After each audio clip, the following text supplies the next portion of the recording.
Okay, so this is additional class number 2 in the chapter employee compensation. Live class है. If some of you are attending, so in that case, you all may send a message to me. Okay, Akash Mukherjee,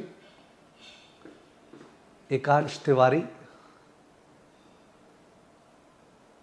need that मैं manage कर लूँगा. Akash, Ekansh Tiwari, Arushi, Ridhi Kapoor. Okay, good evening all of you.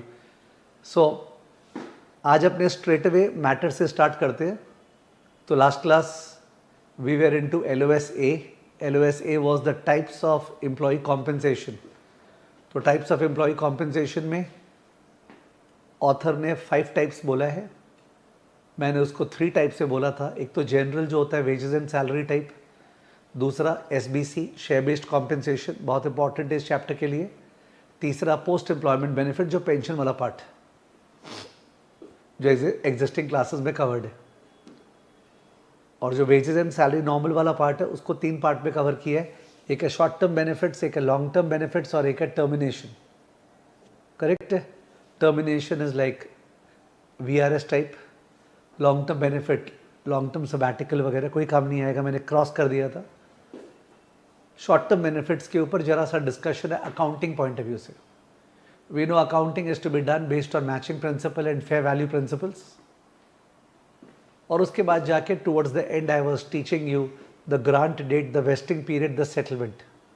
Grant date, vesting period and settlement में वो वाला part करा के and किया था. ठीक है ना. Now in the core they have just briefly discussed कि जो wages and salary पे करते हैं अपने, उसका accounting treatment reporting क्या होता है.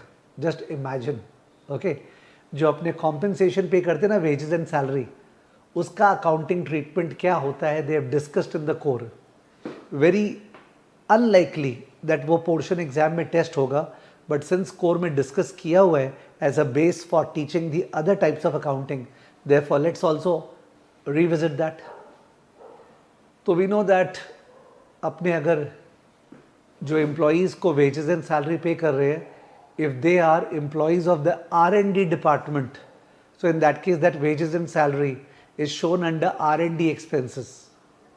If they are administrative, accounting or management employees or selling staff, that wages and salary is shown under SGA, selling general administrative expenses. But if those employees are basically manufacturing workers, in that case the wages and salary will be part of an asset inventory and then come as a part of cost of goods sold or cost of sales. When I am trying to say, level 1 में we used to discuss expense classification by nature and by function. So in that case, expense classification usually by function किया हुआ रहता है. So cost of goods sold, R&D, SGA.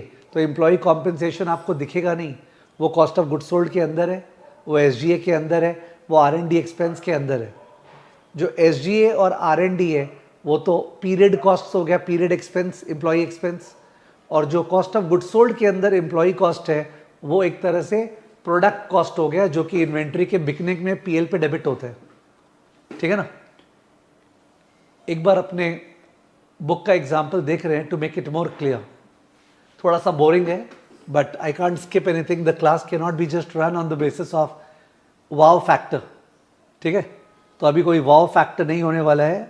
I am taking you to a book का example. Just 1 second.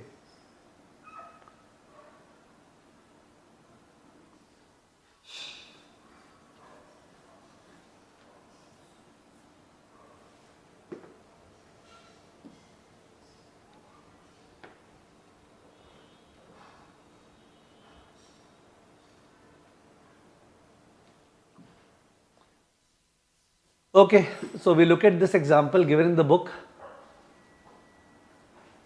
Company hires an employee in the legal department on 1st January. तो legal department है, तो ये SGA का part होगा. On 1st January, compensating them with an annual salary of 82,200 paid every 2 weeks. The first payment date is 14th Jan, तो 2 week में vest होते हैं. The salary gets vested in the employ every 2 weeks.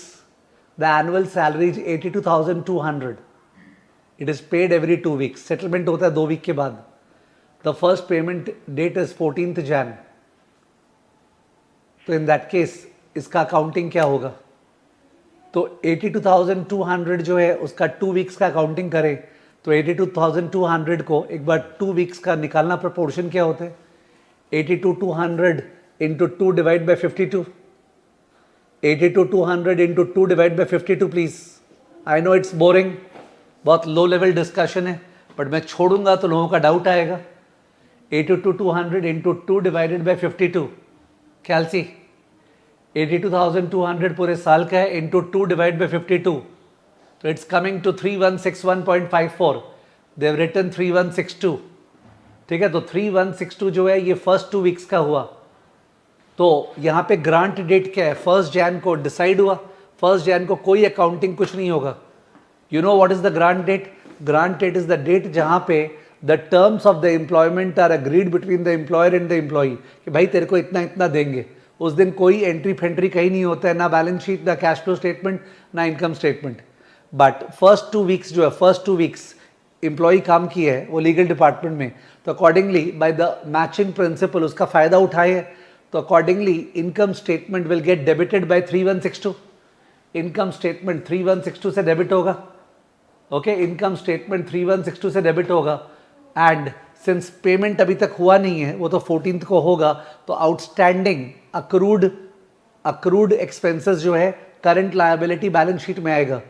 जो लोग account जानते हैं India में, it's like क्या बोले, SGA या salary account debit to outstanding salary account, salary account debit to outstanding salary account. ये सैलरी SGA के पार्ट आके PL में डेबिट होगा, और जो आउटस्टैंडिंग सैलरी है वो करंट लायबिलिटी हो गया. Those of you who know accounts and those of you who don't know accounts, there is no need to know accounts. Expense shall be booked on accrual basis. तो 2 week काम कर दिया तो expense PL में book होगा 3162, and 3162 पे नहीं किए तो आउटस्टैंडिंग करंट लायबिलिटी, ठीक है, आउटस्टैंडिंग करंट लायबिलिटी में आ जाएगा. तो 3162 comes as a current liability.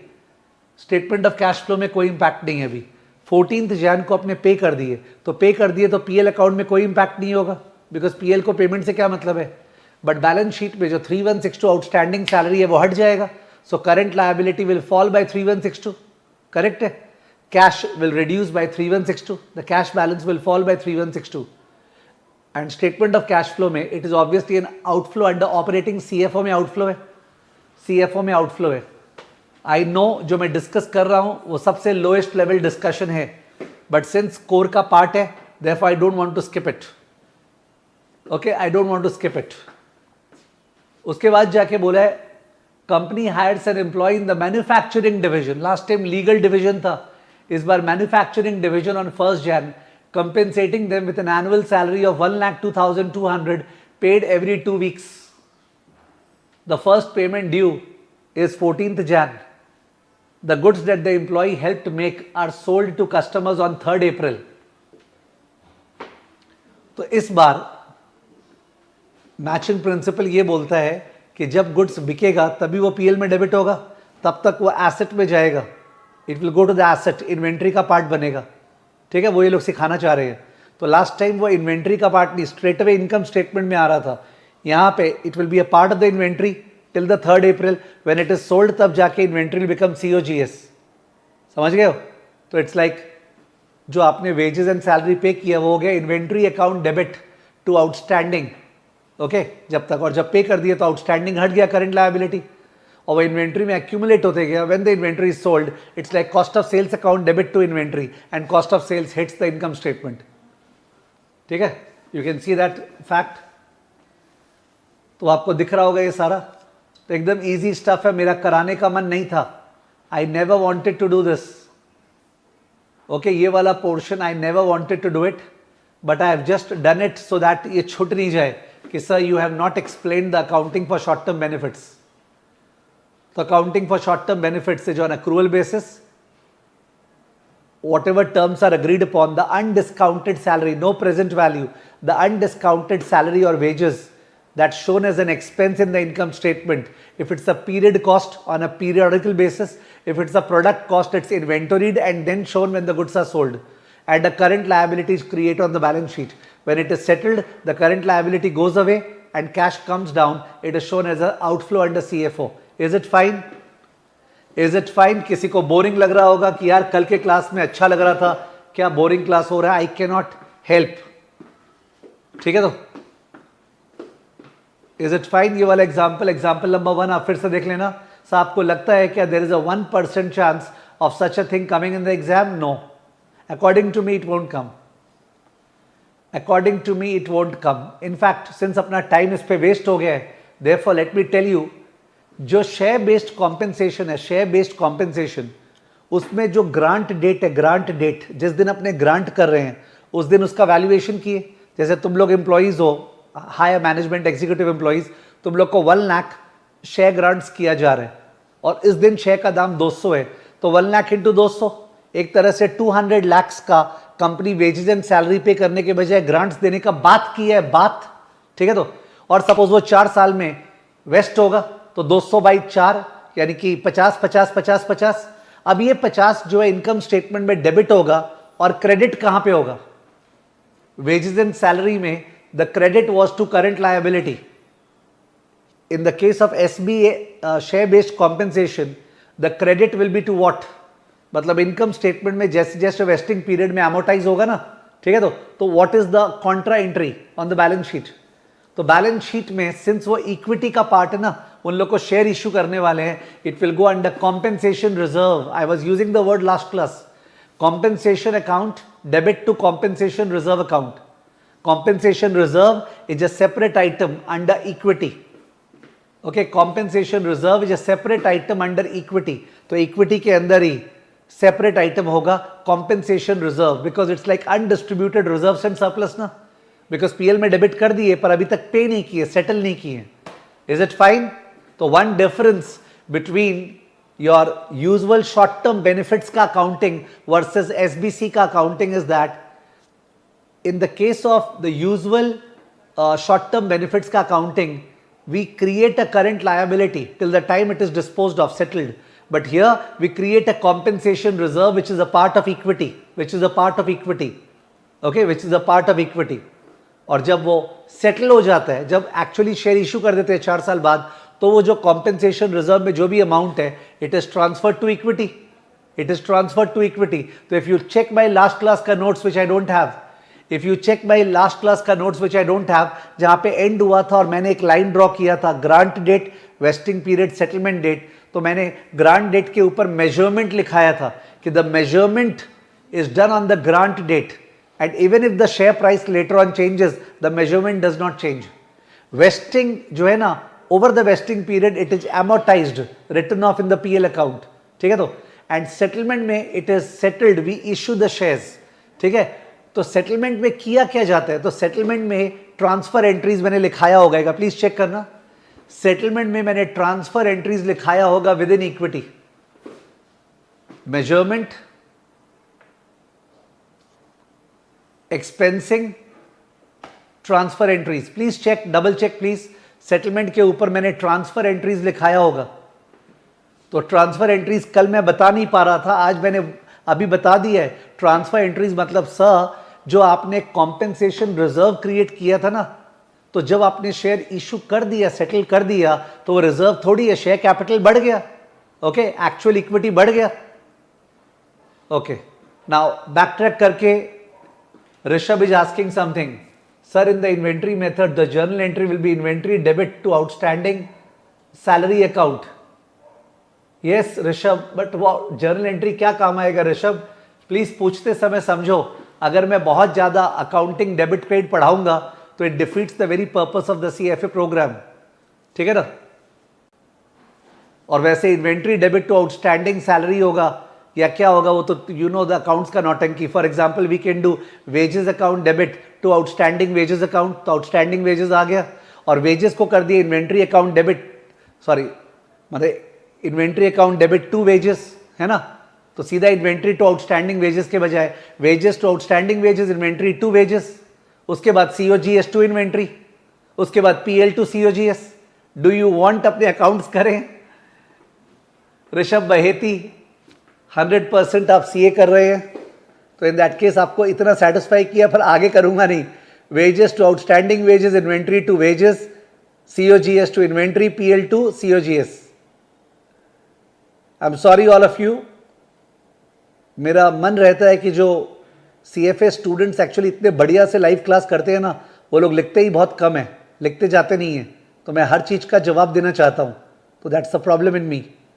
Rishabh बहेती हाँ ना तो कर दो भाई, तेरे को समझ में आ गया?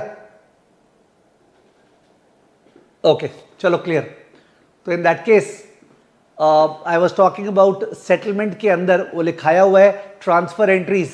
तो ट्रांसफर एंट्रीज आपको समझ में नहीं आया होगा, काश आप वो समझ ले. एक हैश देके जहां पे ट्रांसफर एंट्री लिखाया था उसको हैश देके नीचे में लिख ले प्लीज. ट्रांसफर एंट्रीज जो लिखाया था उसको हैश देके नीचे में लिख ले. तो नीचे में अगर आप एग्जाम्पल लिख रहे हैं तो example 1 Jan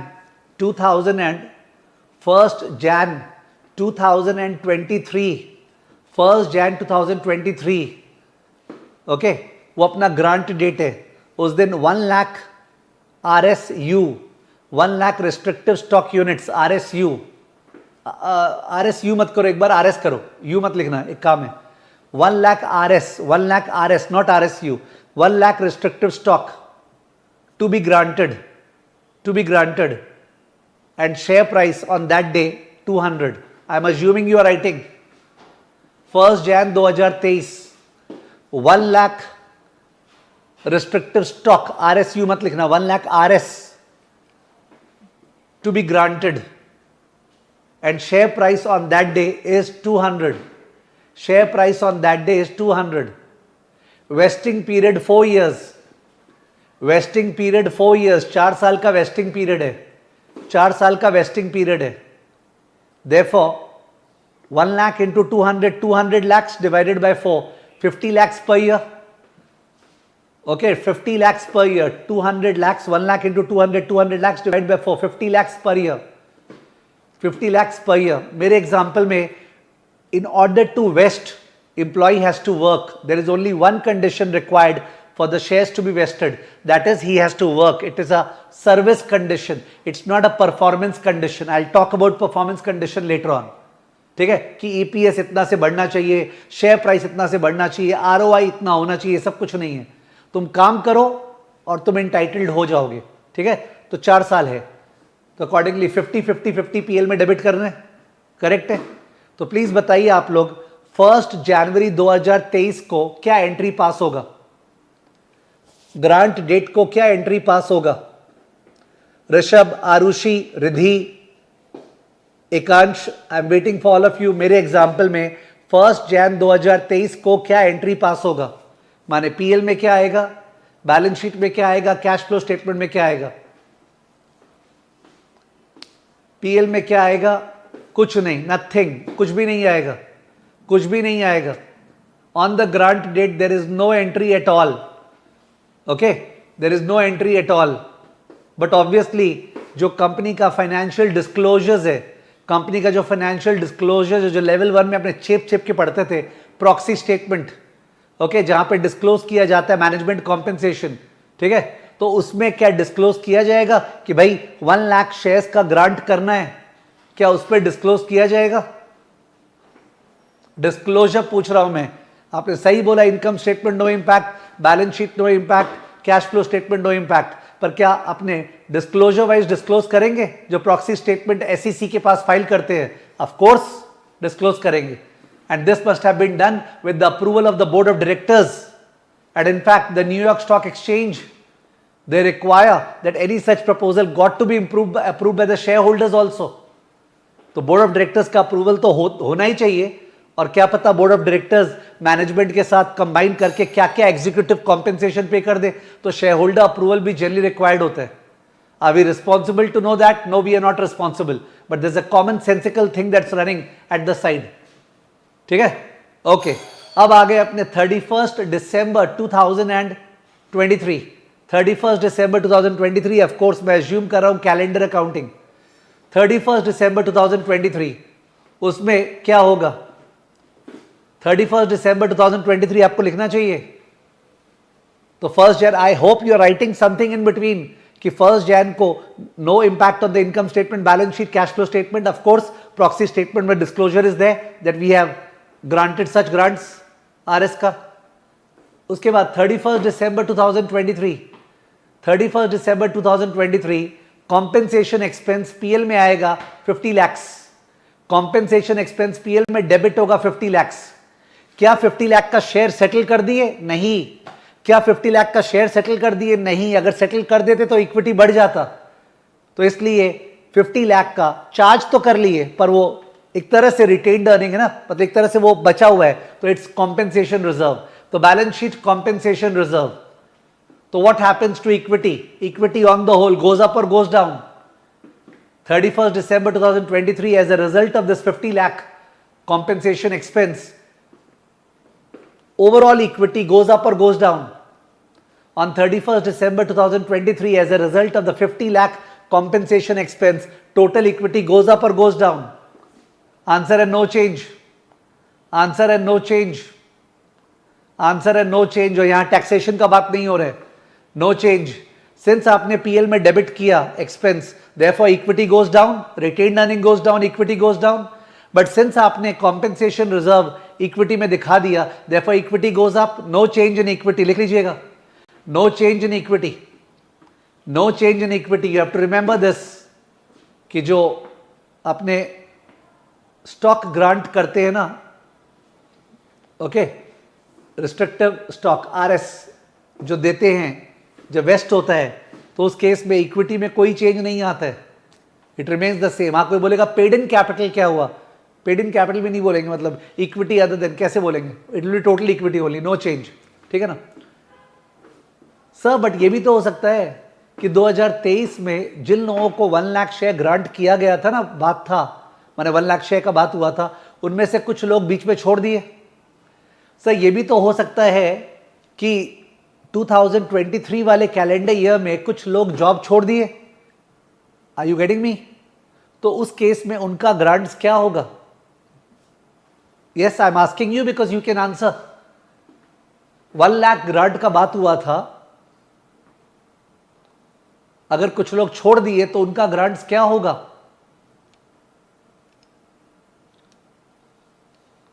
I am waiting for the answer.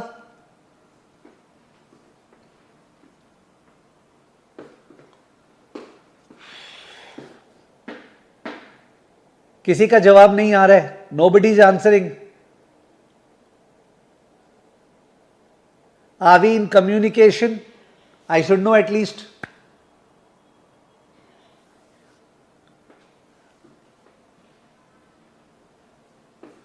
उनका ग्रांट कैंसिल हो जाएगा, पहली बात तो ये है, उनको थोड़ी मिलेगा, because in order for the grant to vest they were suppose to work, service was the condition. तो it's a forfeiture, it's a forfeiture cancellation of grant. तो अकॉर्डिंगली ईयर एंड में जो number of grants outstanding है, okay, that is always equal to year beginning में जो था that plus the additional grants issued this year minus the grant forfeited this year. Are you understanding? मेरे example में इतना नहीं है, बट यूजुअली एक रनिंग कंपनी में ओपनिंग में there are some number of grants. ये इनकम स्टेटमेंट पीएल का बात नहीं, प्रॉक्सी स्टेटमेंट का बात कर रहा हूं। बिगिनिंग ऑफ द ईयर में सब आउटस्टैंडिंग ग्रांट्स आर देयर, उसमें ऐड न्यू ग्रांट्स इश्यूड, क्या पता साल के बीच में ग्रांट इश्यू हुआ, लेस ग्रांट्स फॉरफिटेड या कैंसल्ड, तो in that case outstanding warrant and में आता है। सर क्या इतना हमारे काम का है, हमारे को क्वेश्चन ही पूछेगा? नहीं, बट कॉमन सेंसिकल आपको पता होना चाहिए, आपको पता होना चाहिए। ठीक है, opening outstanding grants, add new grants issued this year, less grants forfeited or cancelled because the conditions, the restrictions were not met. Okay, the conditions were not met. He left the job, or if performance condition was there, that was not met. That will keep on happening every year. That will keep on happening every year. That will keep on happening every year. So, you will find that balance sheet में जो आएगा ना, balance sheet में, ठीक है, that will B A complicated item कि इतना सारा प्लान चल रहा है, क्या पता कुछ ग्रांट हमारे R&D डिपार्टमेंट के लिए था, कुछ ग्रांट हमारा सेलिंग डिपार्टमेंट के लिए था, कुछ ग्रांट हमारा एग्जीक्यूटिव सी लेवल पोजीशंस के लिए था, कुछ ग्रांट्स हमारा बोर्ड ऑफ डायरेक्टर्स के लिए था. So there are different plans that can be there. Plan 1, Plan 2, Plan 3, Plan 4, Plan 5, and the proxy statement mentions all the plans and all the disclosures कि regarding इसका क्या restrictions है, कितना grants है, क्या conditions है, क्या नहीं है, grant date पे value क्या था, क्या नहीं था, वगैरह वगैरह. So indirectly you are also being prepared for the disclosure because BCom wise disclosure याद नहीं कर सकते हैं, ठीक है. तो anyways let's continue the maths. एक बार ये सब पे नहीं जाते हैं, लेट्स कंटिन्यू द मैथ्स. तो मेरा 1 लाख ग्रांट का बात हुआ था, 200 प्राइस था ऑन 1 Jan 2023. सो 200 लाख था और 200 लाख डिवाइडेड बाय 4, 50 लाख अपने को रिकॉग्नाइज करना है. तो अनरिकॉग्नाइज्ड, जो अनरिकॉग्नाइज्ड है वो 150 lakh on 31 December. Unrecognised is 150 lakh on 31 दिसंबर, जो कि आने वाले 3 सालों में पीएल में डेबिट होने वाला है. ओके तो नेक्स्ट ईयर वापस से 50 लाख डेबिट हो गया, नेक्स्ट ईयर वापस से 50 लाख डेबिट हो गया, नेक्स्ट ईयर वापस से 50 लाख डेबिट हो गया. यानी कहां पहुंच गए? 23, 24, 25, 26. 31 दिसंबर 2026, 31 दिसंबर 2026 उस दिन 1 लाख शेयर्स वे actually issued without restriction. 1 lakh shares वे एक्चुअली इश्यूड विदाउट रिस्ट्रिक्शन, उसको बोलते हैं सेटलमेंट. और तब तक देयर वाज नथिंग अनरिकॉग्नाइज्ड. पूरा का पूरा 200 लाख कॉम्पेंसेशन रिजर्व में बैलेंस शीट पे चला गया था. तो अकॉर्डिंगली वो हो जाएगा इक्विटी अकाउंट डेबिट, सॉरी वो हो जाएगा compensation reserve account debit to equity account. Compensation reserve account debit to equity account. Equity में अब डिपेंड करता है कंपनी में पार वैल्यू है क्या, तो पार वैल्यू में कुछ अमाउंट जाएगा, बाकी का amount additional paid in capital में जाएगा. समझ गए? तो उतना अपने डिटेल्स है नहीं. तो कॉम्पेंसेशन रिजर्व हटके उसके बदले वो इक्विटी में चल जाएगा, वो ट्रांसफर एंट्री है. तो आपको लिख लेना चाहिए 31 दिसंबर 2027, नहीं 26, 31 दिसंबर 2026 पूरा कॉम्पेंसेशन रिजर्व जो 200 लाख का हो गया है वो सीधा ट्रांसफर हो गया to paid in capital, to paid in capital. Compensation reserve जो है ट्रांसफर हो गया to paid in capital, to paid in capital. ठीक है. जब आदमी कंफ्यूज होता है कि ठीक है सर समझ रहे तो पर एग्जाम में क्वेश्चन कैसे पूछेगा, उसी के लिए तो क्वेश्चंस इंपॉर्टेंट होते हैं. Are we going to skip the questions? No, we are going to do the questions. But just understand something. 1 Jan 2024 को फिर से कुछ नया ग्रांट्स का बात हुआ होगा, 1 Jan 2025 को फिर से कुछ नया ग्रांट्स का बात हुआ होगा, और उस दिन शेयर प्राइस कुछ और होगा. तो ग्रांट्स तो अलग अलग डेट पे किया जा रहा है ना, और उस समय अलग अलग शेयर प्राइस है. तो अकॉर्डिंगली उन ग्रांट्स का अलग अलग वैल्यू है, पर जो प्रीवियस ग्रांट इश्यू हो चुका उसका value will not be changed due to the change the share price. ये मैं ऑलरेडी 2-4-6 बार बोल चुका हूं. Measurement is done on the grant date and that measurement doesn't change no matter whether the share price goes up goes down and all that. ठीक है. तो yes, new grants which are issued they are issued at the new share price, and then the compensation expense that is recognized. मतलब just understand, वो compensation expense तो वो सारे के सारे ग्रांट्स का जमेला लेके है ना. Let me take you to a level 1 का question right now. Okay, I am taking you to a level 1 का question right now to give you a further feel of this.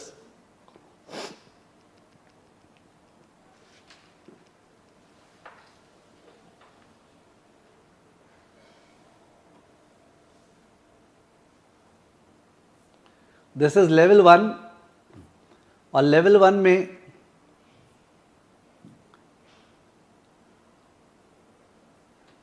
End of chapter जा रहा हूं.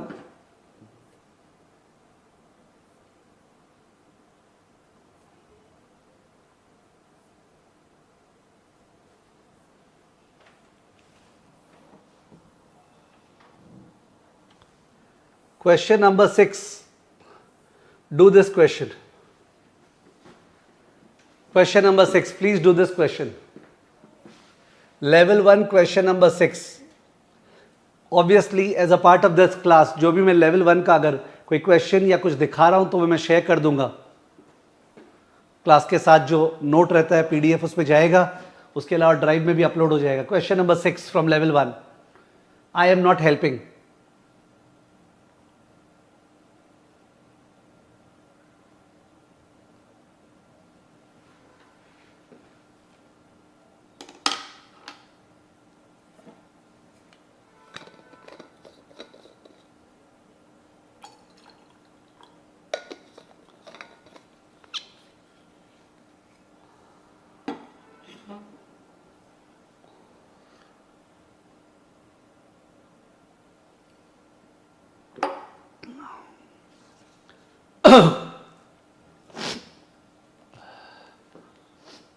Question number 6.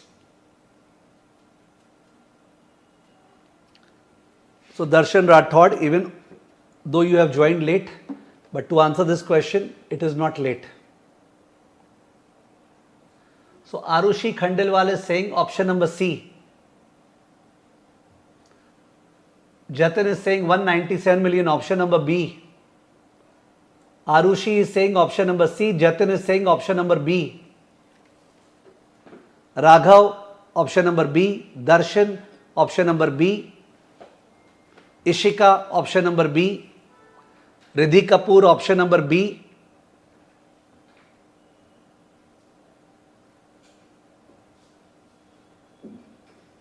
Okay, let's see.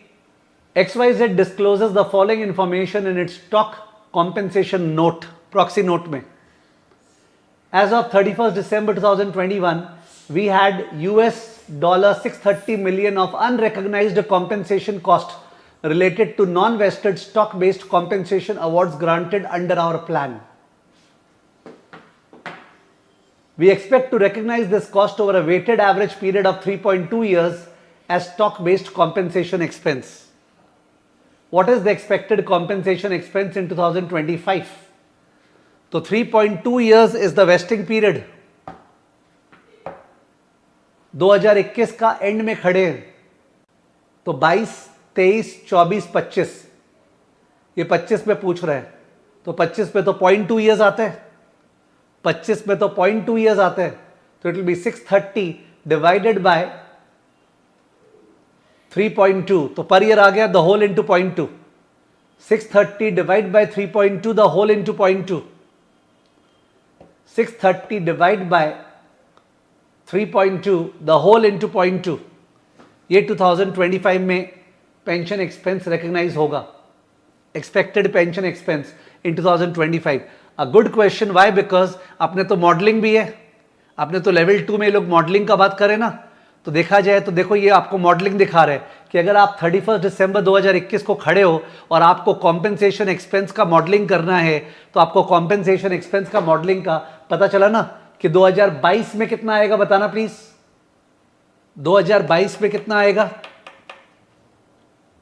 Anisha is saying why did we multiplied with 0.2.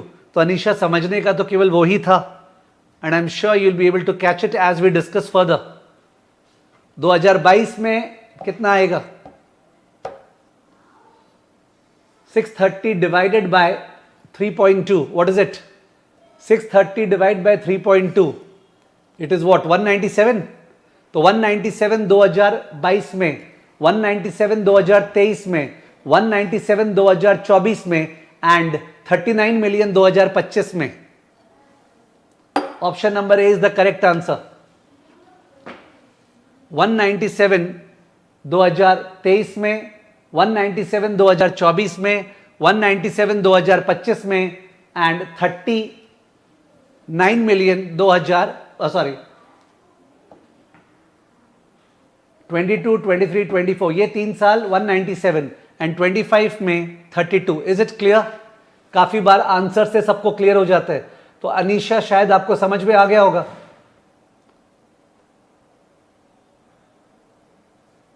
It's like एक plant है, उसको 3.2 years में depreciate करना है straight line, और प्लांट का वैल्यू 630 मिलियन है, 4th ईयर में 0.2 इयर्स जा रहा है, तो जाहिर है 4 साल में डेप्रिसिएशन क्या होगा. तो this question number 6 tries to give us a hint about two things.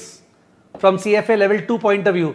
Number 1 about financial modelling, कि फाइनेंशियल मॉडलिंग करने के लिए आप जहां खड़े हैं आपको पता होना चाहिए what is the unrecognised pension cost over there, फिर the weighted average period during which that will be recognised, and therefore you can forecast when you are doing DCF FCFF forecast कर रहे हैं तो आप पेंशन एक्सपेंस फोरकास्ट कर सकते हो।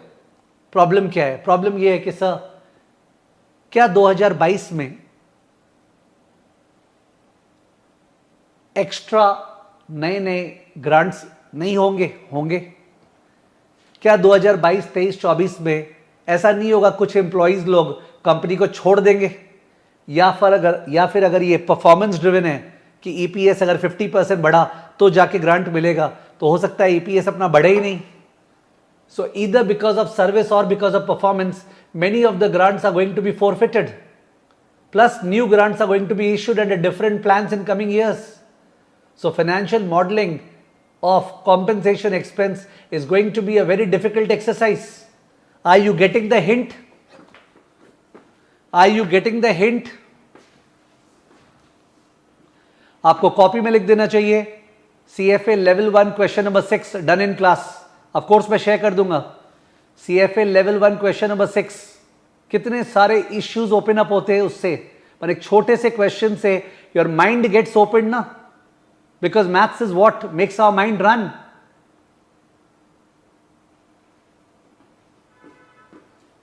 ठीक है ना? ओके, बहुत अच्छे, very good. Akash Mukherjee saying sir 2025 के एंड में या 2025 के बीच में 0.2 ईयर्स और 2025 के बीच में 630 मिलियन पेड इन कैपिटल में ट्रांसफर होगा या 2026 में? 2025 में ही ट्रांसफर होगा, बिकॉज 2025 कैलेंडर ईयर के बीच में तो 3.2 ईयर्स खत्म हो गया था। आकाश मुखर्जी का डाउट समझ में आया आप लोग को?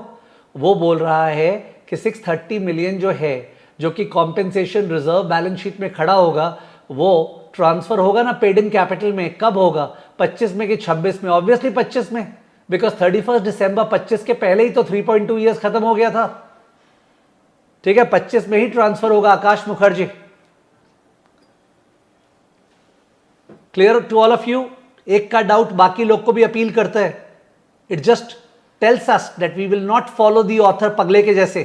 We will apply our own brains, extra questions, extra stuff मन में लाएंगे एंड सोचेंगे।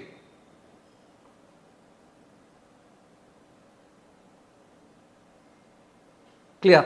Now, let me tell you one more thing. Suppose, listen carefully. Suppose the company were to pay a dividend per share of $4 in 2022. The company were to pay dividend per share of $4 in 2022, 2022, $4. So the holders of the grant, will they get the dividend of $4 per share? यानी 1 lakh into 4 lakh extra dividend company का जाएगा कि नहीं जाएगा? आई hope you understood. $4 का dividend जो है वो ग्रांट्स वालों को मिलेगा या नहीं मिलेगा?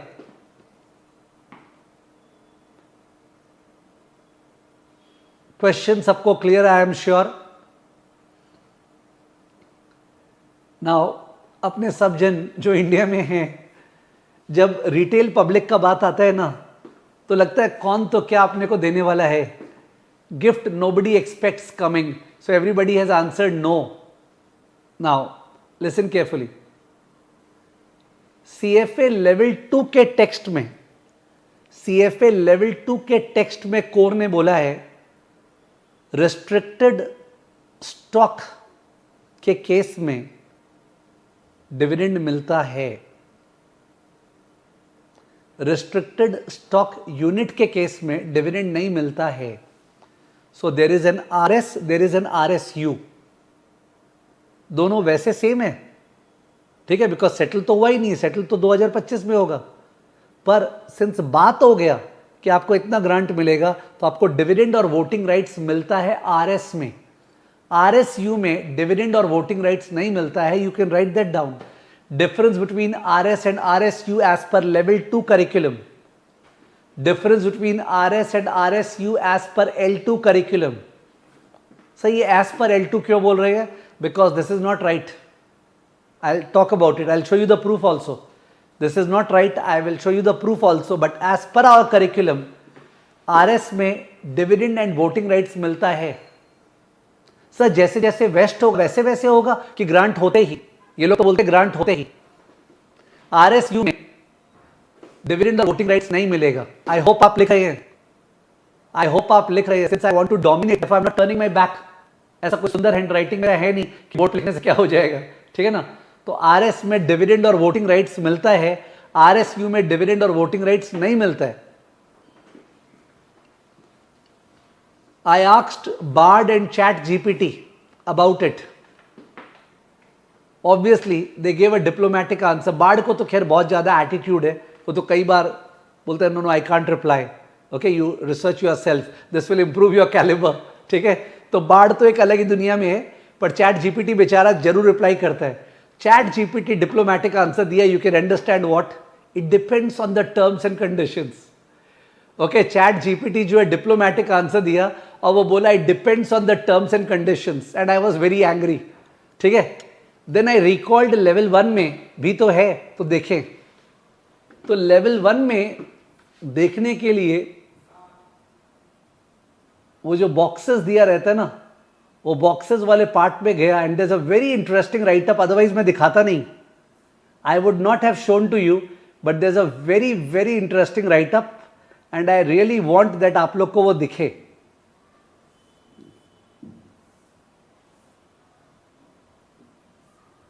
माने फॉर टाइम वेस्टेज, माने I would have avoided that, but you got to see it please.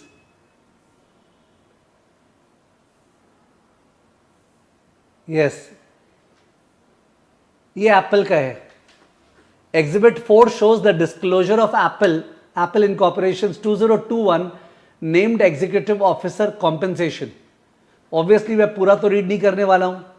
तो दे हैव टॉक्ड अबाउट हम लोग बेस सैलरी देते हैं, हम लोग बोनस देते हैं, हम लोग लॉन्ग टर्म में equity award share based compensation देते हैं, ठीक है? तो हम लोग परफॉर्मेंस बेस्ड आरएसयू देते हैं, performance based RSU.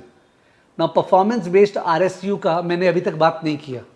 Listen something, there is something called RS and something called RSU. What is the full form?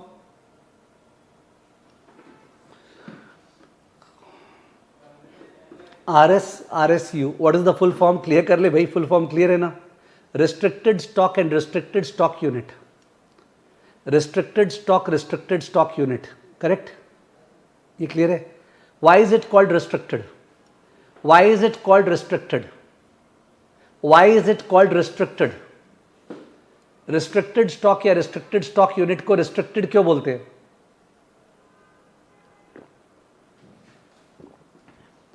Why is it called restricted?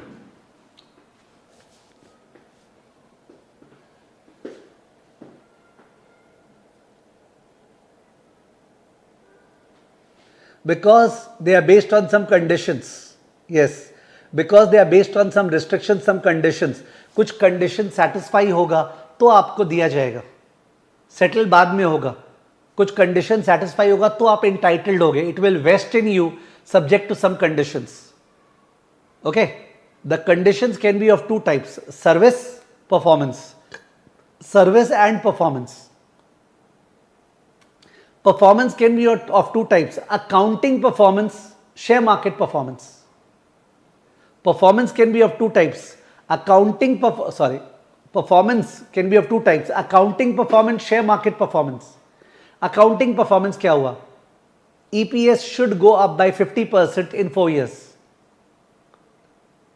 Return on capital employed should be more than 15% in all the 4 years. And you should be working in all the 4 years.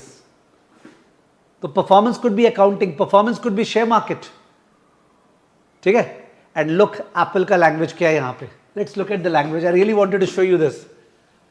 RSU awards with performance based vesting are a substantial at risk component of our compensation. The number of performance based RSUs that vest depend entirely on Apple's total shareholder return. देख लो. The number of performance based RSUs that vest depend entirely on Apple's total shareholder return relative to the other companies in the S&P 500. तो share market पे dependent है for the applicable performance period. आगे बढ़ते हैं. To earn a target award Apple must achieve performance at the 55th percentile. थोड़ा बड़ा कर देता हूं. Apple must achieve performance at the 55th percentile of the S&P 500. Beautiful. ये तो CFA का रिजल्ट्स पे चला गया. समझ गए? CFA के रिजल्ट्स पे चला गया. ये तो बोल रहा है S&P 500 में जो कंपनीज है वो इस साल जो लास्ट ईयर बीता है उसमें सबसे ज्यादा रिटर्न किस कंपनी का है, फिर next company, next company, next company. Easy है ना. कंपनीज का रिटर्न क्या होगा यार? Dividend plus price change divide by initial price into 100 एक पर्टिकुलर साल का. तो हर कंपनी का रिटर्न निकल गया और वो रिटर्न को डिसेंडिंग ऑर्डर में अरेंज कर दिए. डिसेंडिंग ऑर्डर में अरेंज कर दिए. सो डिसेंडिंग ऑर्डर में अरेंज कर दिए. तो 55th परसेंटाइल अगर आपका परफॉर्मेंस है, मतलब आपके आगे केवल 45% कंपनीज है, तो जाके ये अवार्ड वेस्ट होगा. Did you understand? Look at it. 55th percentile. ये क्लियर है क्या? एग्जाम में आने वाला नहीं है but it's a common sense का बात. Is it clear? तो अकाउंटिंग बेस्ड परफॉर्मेंस नहीं है, शेयर मार्केट बेस्ड परफॉर्मेंस है. एब्सोल्यूट परफॉर्मेंस नहीं है, रिलेटिव परफॉर्मेंस है. Okay. And benchmark to S&P 500. Are you satisfied with this benchmarking? कि सर ये जो S&P 500 का बेंचमार्क मेरे को सही लग रहा है, गलत लग रहा है? What's your view? Are you satisfied with this benchmarking कि एप्पल अपने एम्प्लॉइज को बोल रहा है कि हमारे शेयर का परफॉर्मेंस जो है S&P 500 के परफॉर्मेंस में बाकी कंपनीज के मुकाबले 55th percentile. Are you satisfied with this benchmarking?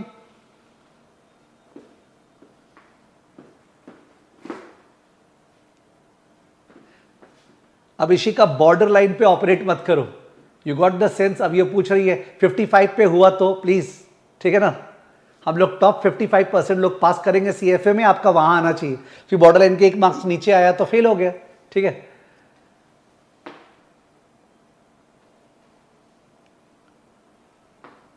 Total share holder return है तो नो डिविडेंड क्यों बोल रहे हो Nikhil? Total share holder return में तो डिविडेंड भी आएगा ना. मेरे को ऐसा लगा कि बेंचमार्किंग सही भी है गलत भी है. सही इसलिए है because Apple is a large cap company of course and S&P 500 is an index of large cap US stocks.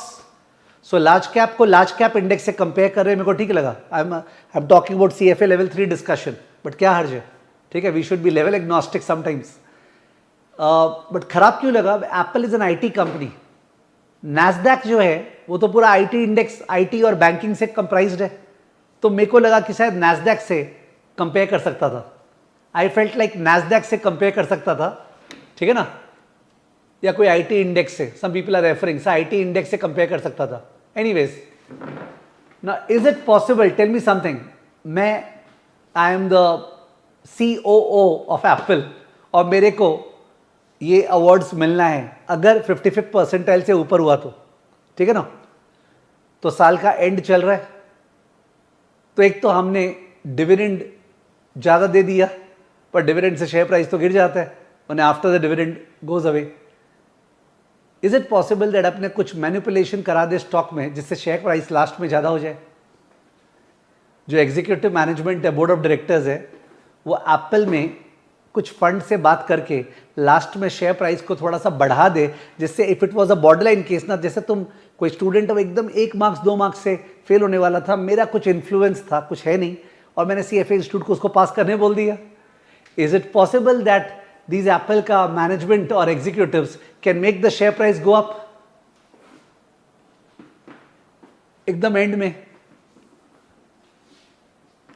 और अगर ये टेस्ला का इलॉन मस्क होता, उसको उसका भी दरकार नहीं है.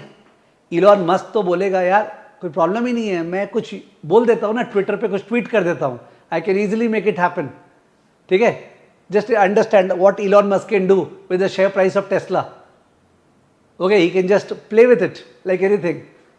Biggest insider trading that happens anyways. So इन्होंने क्या किया है, मैं आगे रीड नहीं कर रहा हूं, ठीक है, अगर रीड कर रहे तो तुम्हें मजा आएगा. The compensation committee chose relative TSR as it continues to be an objective and meaningful metric to evaluate outperformance against the performance of other large companies and to align the interest of the named executive officers with the interest of our shareholders. आगे, we measure relative TSR for the applicable performance period based on the change in each company's stock price during that period, taking into account any dividend paid during the period which are assumed to be reinvested in the stock. A 20 trading day averaging period is used to determine the beginning and ending stock price. Look at this. A 20 trading day averaging period is used to determine the beginning and ending stock price. यानी beginning stock price 1 जनवरी वाला price नहीं है, 20 दिन का average है.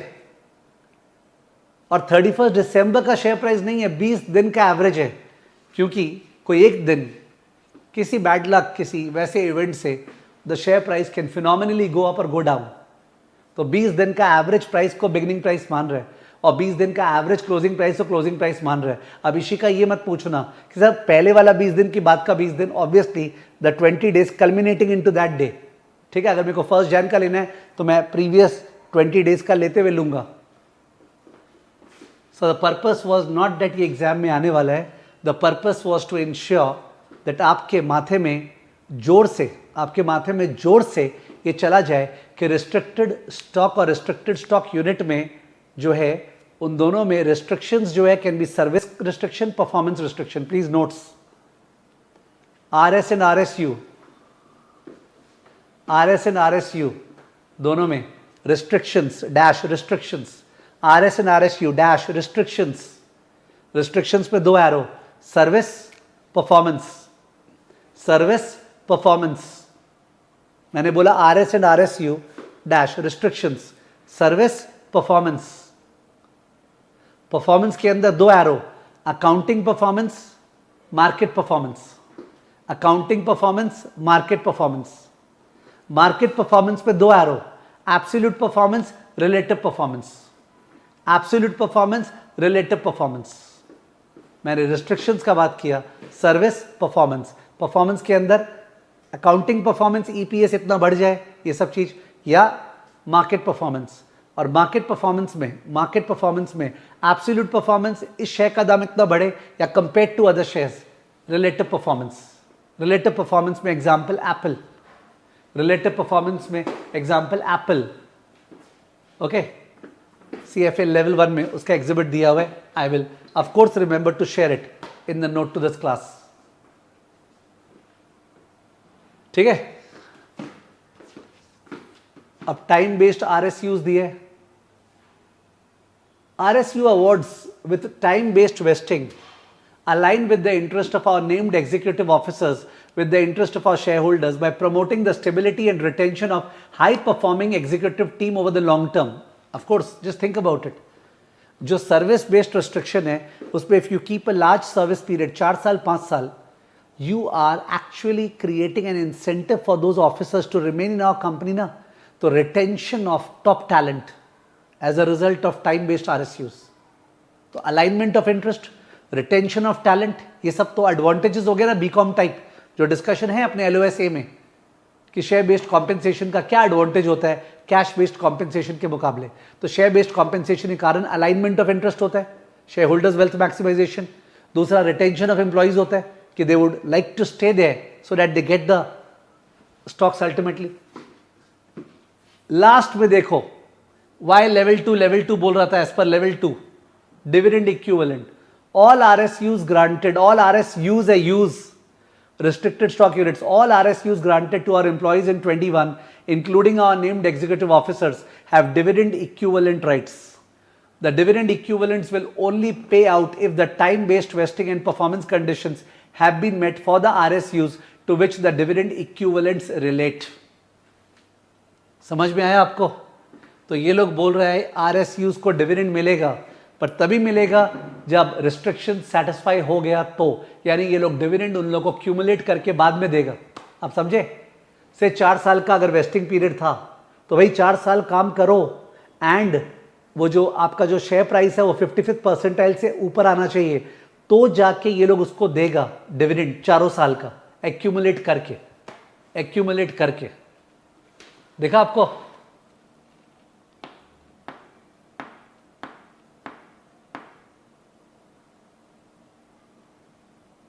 ईशान सचदेव, हम लोग तो ये बात किए थे कि 20 डे का मूविंग एवरेज करने से लेस चांस ऑफ मैनिपुलेशन है, और आपको ऐसा लग रहा है कि 20 डेज का एवरेज प्राइस ले रहा है तो मोर चांस ऑफ मैनिपुलेशन है। सो आई डोंट नो आपके माइंड में क्या चल रहा है। एक दिन के लिए शेयर मार्केट में इन्फ्लुएंस करना आसान होता है, 20-20 दिन के लिए इन्फ्लुएंस करना डिफिकल्ट होता है। बाकी सारे स्टूडेंट समझ गए थे, उन्होंने लिखा भी था वैसा। Coming over here, you understood? So I am trying to say ChatGPT ने जो लिखा था वो एकदम करेक्ट था कि इट डिपेंड्स, हर कंपनी का अपना प्लान होगा, ठीक है। इसके अनुसार एप्पल RSUs को डिविडेंड देता है, पर लेवल 2 तुम्हारे एग्जाम के अनुसार RSUs को डिविडेंड नहीं मिलता है। That is important for you. Level 2 के अनुसार RSU में डिविडेंड नहीं मिलेगा, RS में डिविडेंड इंटाइटलमेंट है, and therefore very important, listen and then write, first listen then write. On the grant date अपने मेजरमेंट करते हैं। मेजरमेंट कब करते हैं? On the grant date. Measurement के लिए क्या यूज करते हैं? शेयर प्राइस जो चल रहा है ग्रांट डेट पे। In the case of RSU the measurement is done at price minus PVD। लिख दो, RSU का measurement on the grant date dash market price minus PVD, present value of dividend. Market price minus present value of dividend. RSU का measurement shall be on the grant date at market price minus present value of dividend, but RS का measurement shall be at the market price. RS का measurement market price पे, RSU का measurement at market price minus PVD. Is it fine? RSU का market price minus PVD, PVD माने present value of dividend, और RS का measurement at market price। Is it clear? सही exam में testable है क्या? एकदम टेस्टेबल है, एकदम टेस्टेबल है। थियरी वाइज या प्रैक्टिकल वाइज भी हो सकता है, थियरी वाइज या प्रैक्टिकल वाइज भी हो सकता है, तो प्लीज कीजिए। Next example, 1 Jan 23 1 lakh RS grant किए एंड 1 लाख RSU ग्रांट किए, दो अलग अलग सेट्स ऑफ एम्प्लॉइज को। 1 लाख RS 1 लाख RSU, 4 साल का वेस्टिंग पीरियड, सर्विस मैंने टाइम बेस्ड RSU है, परफॉर्मेंस बेस्ड नहीं है। 4 साल का वेस्टिंग पीरियड, शेयर प्राइस 200 है, शेयर प्राइस 200 है। Expected dividend in the next 4 years D1 is okay.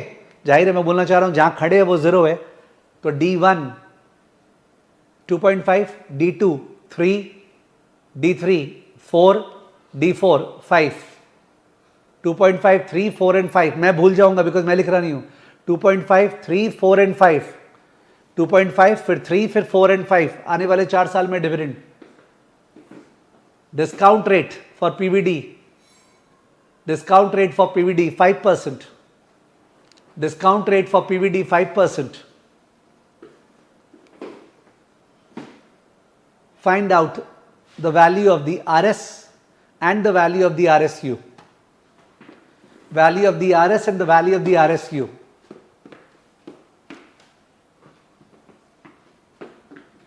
value of the RS and value of the RSU। yes, value of the RS and value of the RSU। RS का valuation 1 lakh into 200 200 lakh.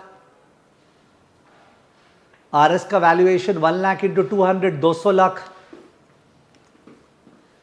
RS का valuation 1 lakh into 200 equal to 200 lakh. RSU का per unit valuation निकालिए please, cash flow mode, cash flow mode जो NPV निकालते थे। CF0 में कुछ नहीं आएगा, CF1 में 2.5, CF2 में 3, CF3 में 4, CF4 में 5।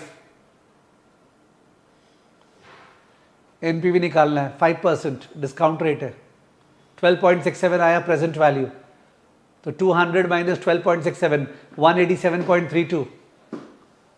Okay, 200 minus 12.68 187.32, 200 minus 12.68, 187.32 multiplied by 1 lakh. Okay, 187.32 multiplied by 1 lakh.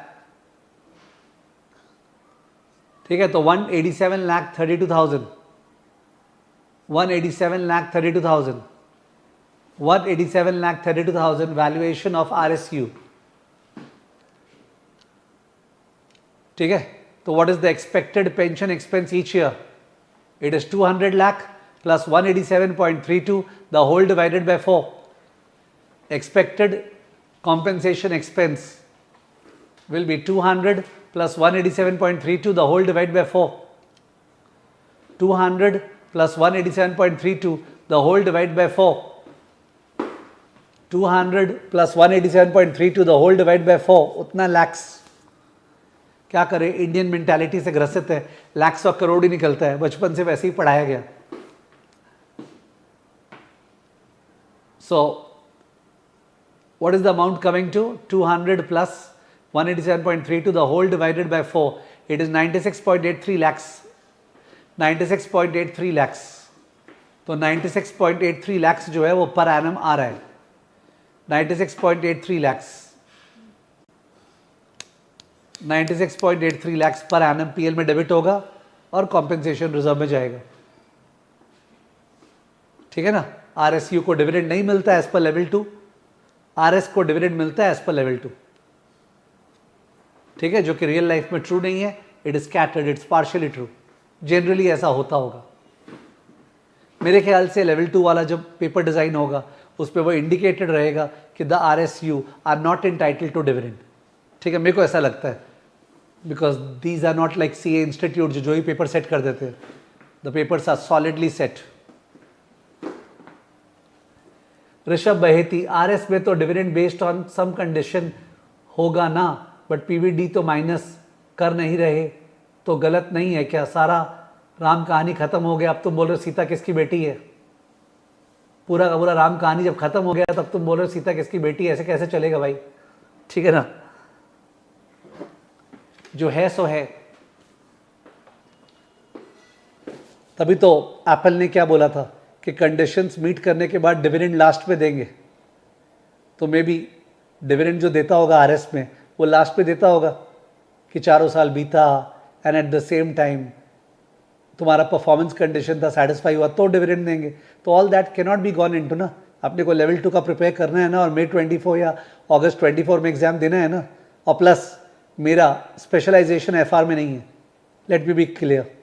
तो अगर तुम ये पूछो कि सर एकदम पूरा डीप में आप सब कुछ जानते हैं क्या? नहीं जानते हैं. नहीं जानते हैं. मैं बोल रहा हूँ नहीं जानते हैं और बाकी लोग बोलेंगे नहीं जानते हैं. ठीक है ना. बट हम तो रीड करके और अपना कॉमन सेंस लगा के पढ़ा रहे हैं. तो my experiential knowledge in the topic is limited. Yes it is. It is not like I am teaching options and derivatives. ठीक है. So there could be some very very deep questions that I am not able to answer. But yes, level 2 के लिए I will ensure that you are 100% satisfied. चलिए. So there's a lot of discussion we have done. 2 question कराया था. Question number 6 from level 1 and the Apple का sharing. RS RSQ में difference समझ में आ गया. ट्रांसफर एंट्री समझ में आ गया. कॉम्पेंसेशन रिजर्व से इक्विटी में जाएगा. ठीक है. और कुछ शुरू में डिस्कशन हुआ था फालतू चीज, वेजेस का अकाउंटिंग कैसे होता है. तो with this I end the class. I will see you once again tomorrow evening 7 PM. Bye.